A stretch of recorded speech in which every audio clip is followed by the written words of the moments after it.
Hola, ¿qué tal? Mi nombre es Javier García Pineda y voy a presentar el tema de diseño y análisis de una actividad para explorar el pensamiento estocástico en la formación inicial del docente de matemáticas. Esta investigación se está realizando en la Universidad Autónoma de Guerrero y es una investigación para una tesis de nivel maestría, en la cual estoy siendo asesorado por la doctora María Esther Magali Méndez Guevara. Bien. Para empezar voy a mostrar el contenido que se trabajará en esta sesión. Primero trabajaremos con la justificación y el planteamiento de la investigación, el marco conceptual y metodológico de la investigación, un diseño para fomentar las ideas fundamentales, y las referencias bibliográficas. ¿Qué antecede a esta investigación? Mencionar que esta investigación está antecedida por un proyecto de tesis de nivel licenciatura, en el cual se trabajó la observación y la práctica docente de un profesor en el área de probabilidad. En ella se identifican primero las experiencias y prácticas docentes que son indispensables para la formación docente. Se identifican también técnicas de enseñanza-aprendizaje a la hora de observar al profesor, el profesor titular de la asignatura de matemáticas. El siguiente es análisis y reflexión de mi práctica docente. Al estar llevando a cabo mis prácticas me permite generar una reflexión sobre esta práctica docente. Bien, al hacer esta investigación identifico que el currículum de las normales tienen todos estos elementos para poder llevar a cabo esta formación docente. Caso contrario a las universidades que forman a los profesores de nivel medio superior. En ellos la pregunta es ¿cómo se forman? Bien, para ello realizamos una investigación de acuerdo a lo que dicen los diferentes autores. Por un lado, Bailán y Manso mencionan que es necesario promover de estos elementos en la formación inicial para que puedan fomentar y construir conocimientos. Caso contrario a lo que menciona Sosa y Ribeiro, quienes en una investigación y una crítica hacia las estructuras del nivel medio superior de México, manifiestan que no se presenta ese tipo de formación docente y solamente para cubrir ofertan cursos puntuales más que continuos y en ocasiones más aislados que hilados. Por otro lado, Ponce y Camus mencionan que el docente reflexivo va generando su formación a medida que se integra el pensamiento práctico del proceso formativo inicial y continuo. De la misma manera, Serrano menciona que el valor de la reflexión sobre la experiencia como un medio para estimular el aprendizaje ha sido destacado desde ya varias décadas. Hablamos de investigaciones de 2009 y 2019, pero en el intermedio de estas tenemos a Urbano y Valdivieso, quien menciona que los profesores encargados específicamente de la enseñanza de probabilidad y estadística desarrollan esa enseñanza de acuerdo con lo que ellos aprendieron en su momento. Por lo tanto, observando esta situación, consideramos hacer un análisis de los contenidos curriculares que tienen las diferentes instituciones que forman futuros profesores de matemáticas del nivel medio superior. Para ello se analizó el currículum de la Universidad Autónoma de Guerrero, Universidad Autónoma de Yucatán y la Universidad Autónoma de San Luis Potosí. En ellas se encuentran que la Universidad de Guerrero ofrece el 35% de orientación hacia la enseñanza de las matemáticas, mientras y de la misma forma no muestra así una unidad de aprendizaje que tenga que ver con temas de estocásticos. En la Universidad Autónoma de Yucatán se encuentra el 25% de orientación hacia la enseñanza y el 7.5% hacia temas de estocásticos. Y por último, en la Universidad Autónoma de San Luis Potosí, el 30% tiene orientación a la enseñanza de las matemáticas y el 2% a temas de estocásticos. En conclusión, yo podría decir que las universidades que tienen mayor aportación hacia la orientación de las enseñanzas de las matemáticas es la Universidad Autónoma de Guerrero y la Universidad de San Luis Potosí. Manifiesto la Universidad de San Luis Potosí porque identifico que tienen por lo menos 4 unidades de aprendizaje enfocadas hacia la práctica docente. Para poder llevar a cabo esta investigación, requerimos considerar el marco conceptual y metodológico de la investigación. En este marco conceptual, consideramos la información propuesta por Heitel, donde ella propone las 10 ideas fundamentales y donde ella asegura que el individuo requiere pasar de un plano intuitivo a un plano formal y que en el transcurso de este proceso se trabajan las ideas fundamentales que menciona, en las cuales las tenemos del lado derecho, que es normar las experiencias de nuestra creencia, el campo de la probabilidad, la combinación de probabilidad, la regla de adición y la independencia, equidistribución y simetría, la idea combinatoria, modelo de urna y simulación, la idea de variable estocástica, la ley de los grandes números y la idea de muestra.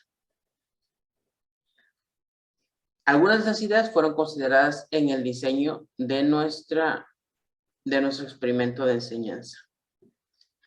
Otro aspecto que consideramos fueron los enfoques de probabilidad, en el cual encontramos estos 4 que lista Batanero y López Mujica. El enfoque intuitivo tiene que ver más con el uso de creencia en la toma de decisiones.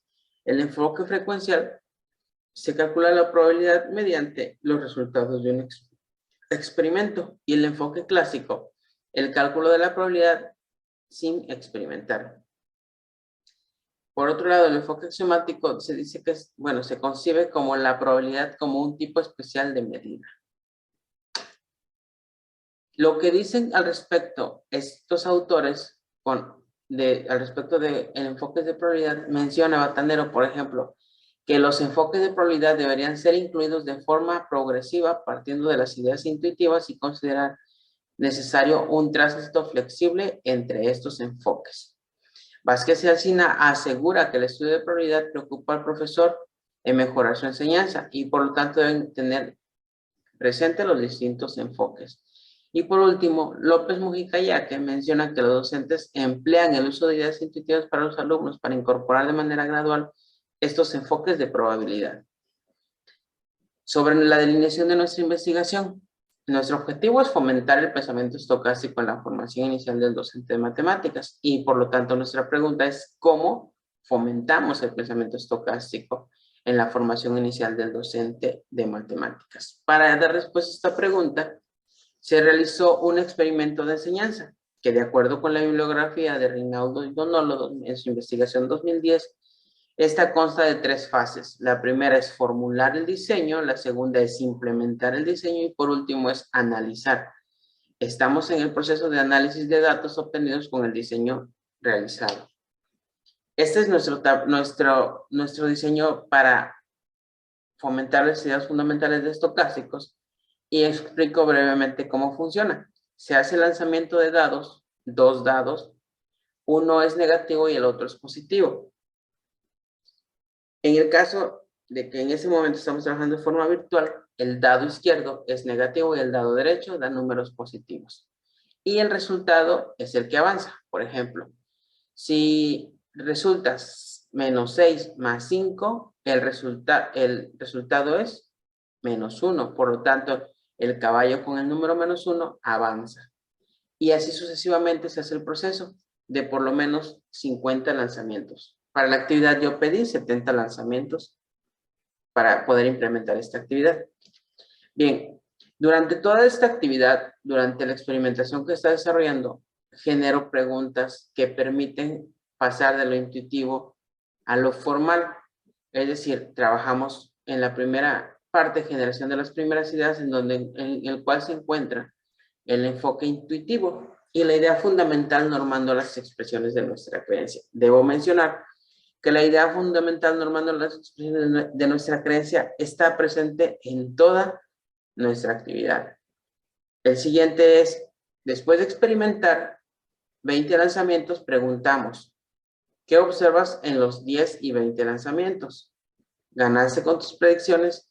Aquí el enfoque ya está siendo presente el enfoque frecuencial, aunque los argumentos que dan aún son intuitivos porque no se ha establecido ningún cálculo de probabilidad. Enseguida se pone la experimentación con un número mayor de eventos, el cual trabaja con ideas fundamentales como campo de probabilidad, normando las expresiones de nuestra creencia y la equidistribución y simetría, totalmente enfoque frecuencial. La unión de los datos, que es donde se hace presente la ley de los grandes números, porque unimos todos los lanzamientos, que si son 6 compañeros por 70 lanzamientos, da un número grande de resultados. Entonces, aquí se pone en juego la ley de los grandes números y se provoca que los alumnos organicen la información de tal forma que puedan observar la equidistribución y la simetría. Por último, el cálculo de probabilidad y el contraste entre los enfoques de probabilidad que estamos trabajando. Aquí tenemos la idea fundamental de equidistribución y normando las expresiones de nuestra creencia. El enfoque que se utiliza es el clásico, frecuencial, el intuitivo, y se pone en contraste cómo se llevó a cabo el proceso de experimentación, pasar de lo intuitivo mediante el enfoque frecuencial y el cálculo del enfoque, el cálculo teórico con el enfoque clásico. Bien, los datos obtenidos hasta este momento en el análisis que estamos es que los alumnos identifican la ley de los grandes números, la simetría existente a la hora de llevar a cabo la unión de los datos, el espacio muestra a la hora de llevar a cabo el enfoque clásico y, por otro lado, también se identifica un paso de lo intuitivo a lo formal. Es decir, primero se preguntaban y daban respuestas del tipo intuitivas. Por ejemplo, ¿por qué elige estos números de caballos? Las respuestas eran las únicas opciones que quedaban. Y cuando preguntamos cuál es la probabilidad de que de que resulte el número 0, que es ya después de hacer el cálculo y después de experimentar, la respuesta es 6 de 36. Y a la hora de preguntar por qué no elegiste el caballo X, que es el que quedó con la X para esta actividad y para este caso en específico fue con el caballo con el número 0, esta primera idea se refuta con la parte en la parte formal que dices con respecto a la tabla que generas, es decir, la de arriba, la de espacio muestra, ¿cuál es el caballo con mayor probabilidad? La respuesta es 0. Por lo tanto, podemos concluir que se han identificado que los profesores en formación inicial que vivenciaron en esta actividad en específico tienen significados para las ideas fundamentales en estocástico, por ejemplo, la ley de los grandes números, equidistribución y simetría y el campo de la probabilidad. Además, durante esta gestión de actividad, vivencian un proceso de pasar de lo intuitivo a lo formal, significando así los distintos enfoques de probabilidad. Y finalmente, se dota al profesor en formación inicial de un escenario que puede usar en su práctica futura para generar actividades que fomenten el pensamiento estocástico. Bien, estas son las referencias que utilizamos para poder llevar a cabo esta actividad y de mi parte es todo. Gracias.